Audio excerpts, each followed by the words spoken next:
If your Whirlpool electric range cooktop is not heating properly, has inconsistent temperatures, or won't turn on at all, the infinite switch could be the culprit. I'm William with AppliancePartsPros.com, and today I'll walk you through how to test and replace this important component. Don't worry if this is your first time working on an appliance. It's easier than you might think. Let's get started.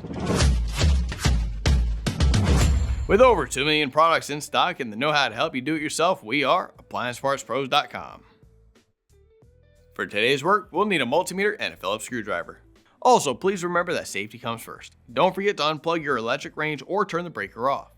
Grab a Phillips screwdriver and remove the 2 screws securing the terminal block cover. Slide the cover down and off, then set it aside.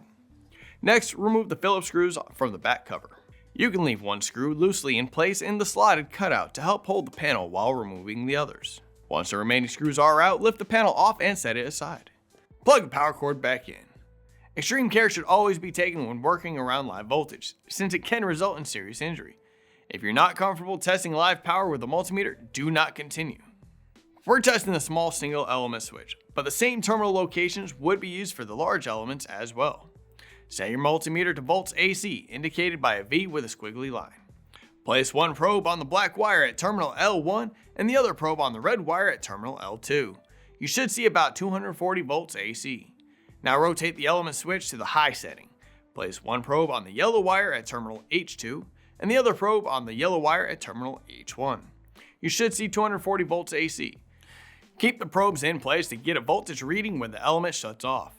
If the voltage stops when the element turns off too soon, like we see here, the infinite switch has failed. One of the best tools that you can have in your toolbox is a multimeter, and we'd love to show you how this device works and how you can benefit from using it. Check out the video in the description. Since we found the infinite switch has failed, let me show you how to replace it. Unplug the power cord, remove the burner control knob, then disconnect the wires from the infinite switch. If your model does not use a plastic connector, take a picture of the wiring layout so you know exactly where each wire will go on the new switch. Using a Phillips screwdriver, remove the 2 mounting screws, secure the switch at the front of the console, then pull the switch out. Here's the old infinite switch and here's the new one. If you've already got one, great. If not, you can pick one up at AppliancePartsPros.com. Secure the infinite switch with the 2 Phillips screws. Install the knob and connect the wires. Then secure the back panel and finally the terminal block cover. Plug the power cord back in. Great job tackling the infinite switch replacement on your Whirlpool electric range. We'd love to hear how your repair went, so feel free to share your experience in the comments below. If you still need the perfect replacement part, just head over to AppliancePartsPros.com with your model number, and remember, most orders arrive within a couple of days. Thanks for choosing us to guide you through this repair, and we look forward to helping you with your next project.